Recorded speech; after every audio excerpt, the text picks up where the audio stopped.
Ladies and gentlemen, welcome back to Gaming with me, Tony Moe, and we're here today taking a look at the recently released, surprisingly and shockingly released, under the radar, Dirt Rally. It just launched in early access on Steam. It is indeed the next game coming from Codemasters.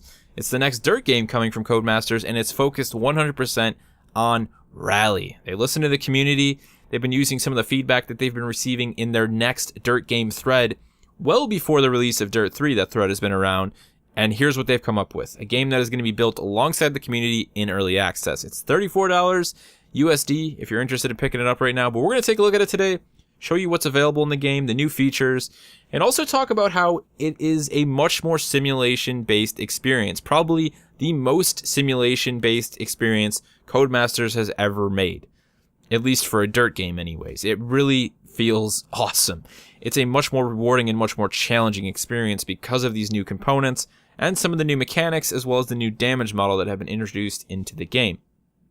Now, there's a whole bunch of stuff here in our career option. You can see we've got a garage, online events, and team management. If we go into our quick select menu, we can see we have leagues. These are not fully introduced into the game just yet.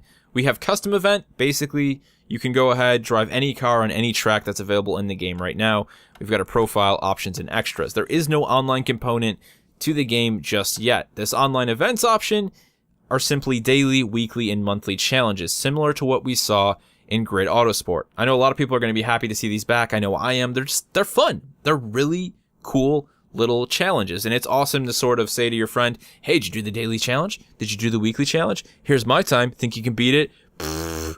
And blow raspberries when they don't. So it's just a good way of challenging each other, and also the world. You know, you could always try and fight for that number one spot on the weekly, monthly, or daily event. So cool to see those coming back. I just think those were something that were really successful in Grid Autosport. I'm glad to see them here in Dirt. It's crazy how many racing games Codemasters makes these days. Moving down in the garage, we can see all of the available vehicles in the game as of right now, and also the ones that we actually own. You can also purchase any vehicle from this menu if you could actually afford it, which we can't because we're really broke. But we've got all of the best. I mean, we've got everything from the 1960s with the Fulvia and the Cooper S, 1970s, Abarth, Escort, Stratos. We've got Group B monsters like the Audi Quattro. We've got, the M3 Rally, and then all the way up to the 2010s with the Countryman and the Fiesta RS Rally Edition. So they've covered a lot of ground here in terms of the vehicles available in the game, and I think they've gotten the best. They've gotten the best of the best to start, and it'll be cool to see what else they introduce and as time goes by. I mean, to me, as long as you have Group B and the Audi Sport Quattro, we're good to go. We're good to go. So they've done well there. Moving into our team management screen, this is a lot of new stuff is here. All right, we're going to take the time to break this down. If you guys really want to skip ahead into the racing and my talk about the handling, I'll have an annotation, but this is really important. We need to talk about this. This is a brand new system. It directly connects with the new damage model that's in the game. It's very, very important. So this is our team management. At the forefront of our team is our crew chief. He's the one responsible for everything that happens with our available engineers. The crew chief levels up over time. You can't replace him. He spends time with you on the road, and he gets better at his job. He unlocks perks the more miles you've driven, and the more stages and events that you complete, he'll increase his overall skill. He's just going to get better. He's going to become your friend. He's going to be really good at running your team. That's the purpose of the crew chief. Now, the engineers, on the other hand, they're expendable. They're replaceable. If we go ahead and we take a look at our sole engineer available to us right now, you can see that we can unlock 2 more slots, so we could actually purchase this 3rd slot if we needed to, and we could have a total of 2 engineers right now. But let's take a look at this guy. This is Jay Campbell, all right? I've known Jay Campbell. He's a good guy. He's an all right engineer. He's not the best in the business, but he's a rookie. He's on the up and up, and he was affordable. That was the big thing. What we can do, this is sort of the free agent screen for engineers.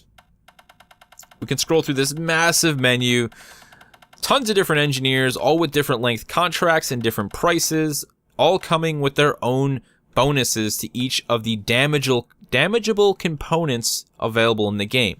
So let's just scroll down to somebody who's on the up, who's, who's a big name here. We've got E. Fletcher, all right, 28,000 credit contract for 32 stages.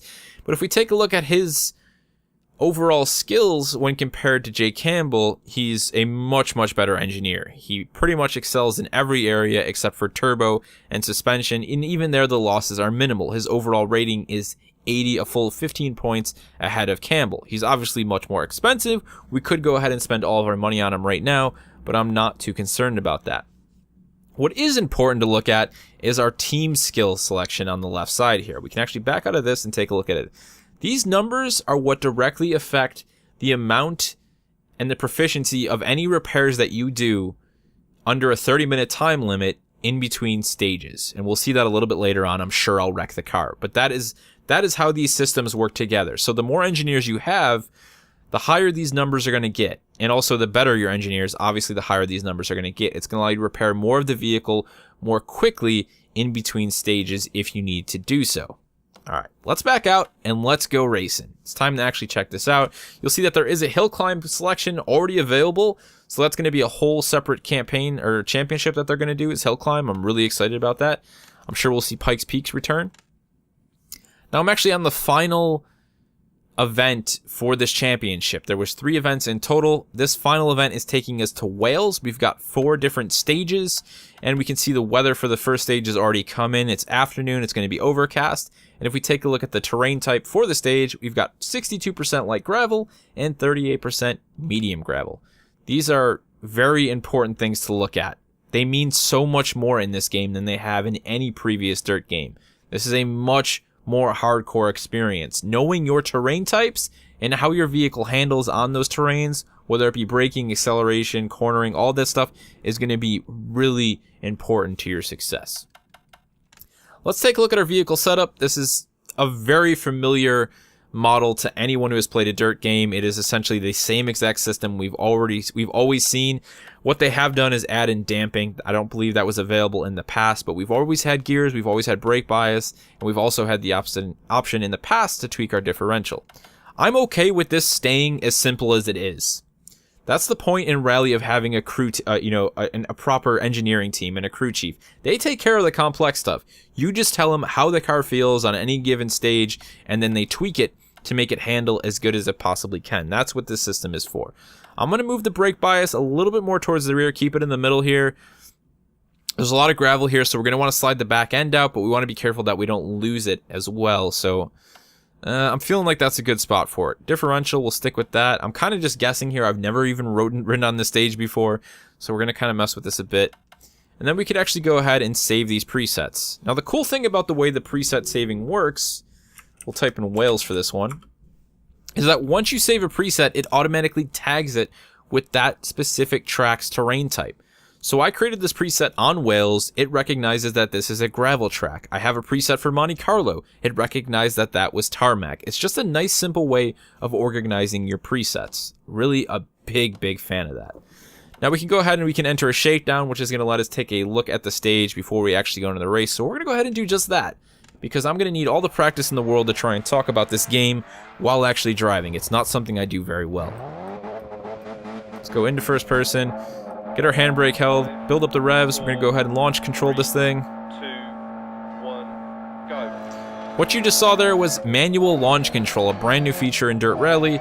Hold down the e-brake, build up the revs, let the e-brake go at just the right time. You can actually jump to start. You will be awarded a 10-second penalty if you do so. So that's something you're going to want to avoid. There is a auto e-brake option, but it does make the car much slower.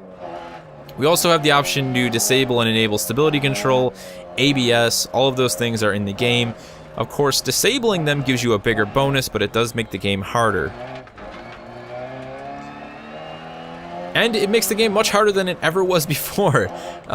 ABS is probably one of the most noticeable things for me, to be honest. Without ABS, you really have to be careful of your braking. You can lock up these cars so easily. See if I can't get a couple good turns in here. This is one hell of an awesome track. I love how tight the courses are now. This is proper rallying. No more like 3-4 wide card paths. This is Wales. We're in the country. These roads barely fit a horse carriage. It's a super short stage and I really messed it up there. I'm personally having a bug right now. There is in fact Callouts. There are pace notes. You have a co-driver. He works. I've seen it in other videos. It's just bugged. And I know a lot of people are having this issue. It's early access. Hopefully it's something that they get fixed very, very soon. Let's go ahead and just get right into the race. Now I'm going to zoom out to third person here because I want to talk a little bit about the audio representation in this game. The game does sound very, very good. They did a really great job with the audio, not just for the exhaust notes on the vehicles, but everywhere else. You know, the sound effects of just pebbles and rocks and loose dirt kicking up against the car. You can hear the car losing traction on gravel and on tarmac, which is really important when you start making a game that is a little bit more on the simulation side of things. Those sound cues are really important to the driver to let them know when they're sort of pushing the car to the limit. I'm playing with an Xbox One controller. It has rumble feedback. It feels great. If you don't have a wheel, this is obviously the way to go. Grab yourself a controller, boot it up, and you're good to go there. Not everyone can afford a really big wheel setup, obviously, so it's nice that the controller works really well. It feels good. Steering feels great. And the force feedback is just, it's really helpful. Let's go back into first person. Just kind of wanted to let you guys hear the exhaust notes on the car. Sounds great. And we've rolled it. That's going to do some damage. We also got a penalty for resetting our vehicle. So those penalties are massive now. You can total the car and end the race, but what they do is they just throw a really heavy penalty at you for driving off the course now and resetting the vehicle. 12 seconds is... That's heavy. That's really heavy. It really is.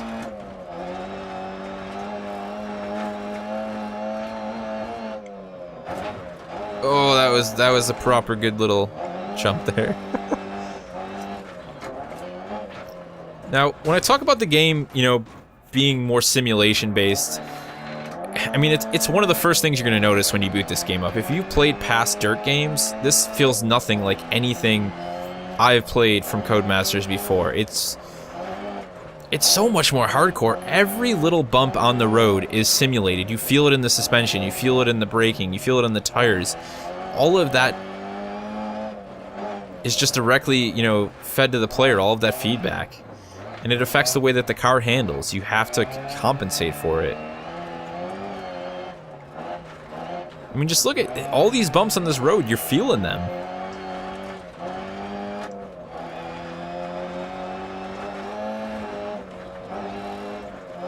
Of course, all this would be a lot easier if I had some proper pace notes here and I knew what was coming up, but we don't, so we're going to miss this hard left hairpin. And we're going to get a penalty for sliding off the track there, a bit rough. Really hope they get that bug sorted out quickly, very, very quickly. Oh, that's another roll.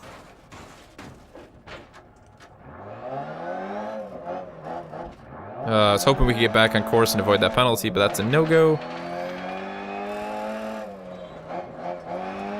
Into the forest we go. I really love how tight they've made these courses. I mean, it just does a really good job of capturing that sense of rally. You know, these are logging trails. These are backcountry woods. These are tight paths. You know, these aren't two-lane highways. And you got to blaze down this thing.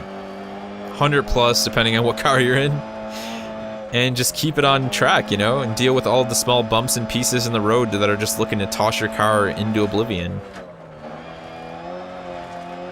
I think that's a really important essence of rally racing, and I think it's been captured really well here in dirt.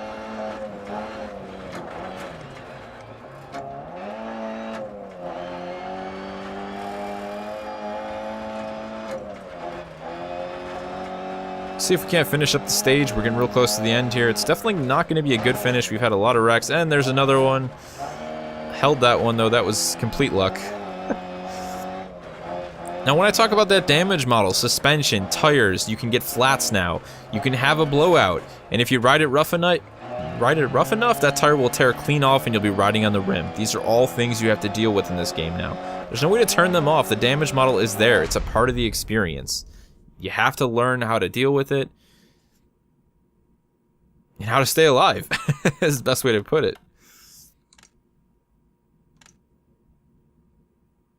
So we're gonna back out of this one. We're gonna bump into something a little bit quicker just so we can kind of... I really want you guys to hear this sound that they've done for the engine notes. It's so good when you're in the Group B stuff. So we'll wait for this to load up. I should mention, there's definitely bugs. I'm running into them. My biggest two right now are, number one, that audio issue. Obviously, that's a huge concern. Not hearing my co-driver call out those pace notes sucks, especially on courses that I don't know. I really could use those pace notes. That'd be really beneficial. The other side of things is that I cannot get it to go full 1080p. A lot of people are having this issue with certain, whatever it is. I haven't been able to figure out a solution, so I'm running it in windowed. Let's go with, so we've got, you can see it's 3 locations right now in the game. We've got just Wales, Monaco, and Greece. A bunch of different stages for them. Let's go to Wales. I like Wales quite a bit. We'll go one stage, just leave it all sort of in the middle here. What do we got here? So this is light gravel, medium gravel, and heavy gravel mixture on a couple of these. There's not a lot of locations currently, but there are a lot of different tracks. Let's go with this one. We can change the conditions if we want to. We can have night, rain, overcast, you name it, we can have it. Let's go with afternoon overcast. And let's boot into something a bit quicker. How about we go Group B? Let's go Group B and let's have some fun in the Sport Quattro here. This is a classic rally icon, Group B, you know, an era that was eventually just deemed too dangerous and was, you know, banned. It's crazy to think that these cars were that fast. I mean, we're talking like sub 2 second 0 to 60 numbers on Group B rally cars. They were ballistic. Absolutely mental. Let's just keep that stock. Let's go into the race. I just want to race, man. Let's just drive this thing, see what it's about. We'll kick out in the third person here, let you guys hear the sound on this thing. Oh yeah, that's good. 5, 4, 3, 2, 1, go. Gotta love that backfire. Oh, so good. Let's get back into first person here so I can see where I'm going.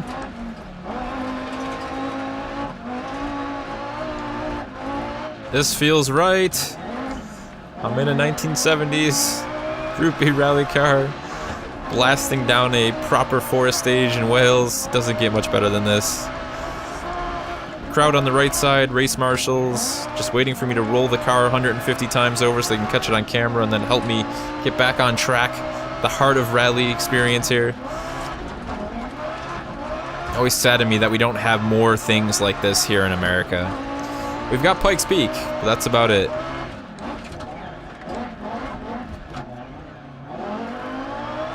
Rally's just not quite as big here as it is in other countries.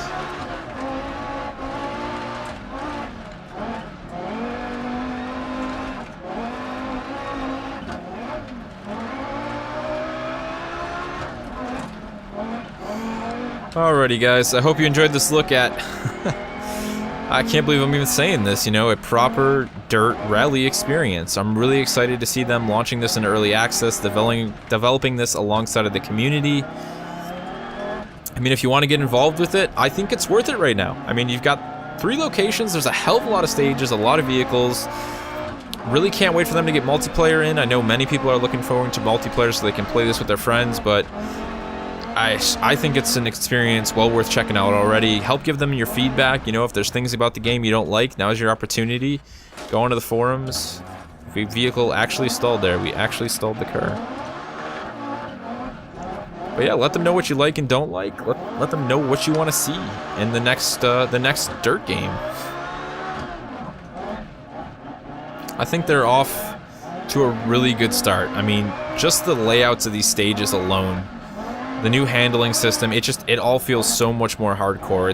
There's such a steep learning curve. It's not a steep learning curve, but there's a proper learning curve now. Whereas before, dirt to me was really arcadey. There was way too many assists that you could turn on and off. I mean, even with the assists that are available in this game, it's still really hard. It's a challenging experience, and I don't think you can strip that away from a game like this. You shouldn't, because once you do that, you really change the way the whole game feels.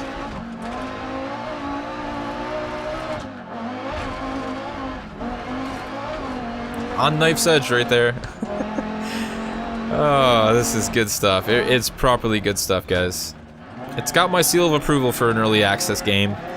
I'm interested for the future. I know many of you are. If you guys have any more questions about the game, anything I can help you, anything I can help you answer to make your decision on a purchase, let me know down in the comment section below. If there's anything you'd like to ask me as a whole about the game or what you saw in the video, let me know down in the comment section below. And I'll see you in the next one.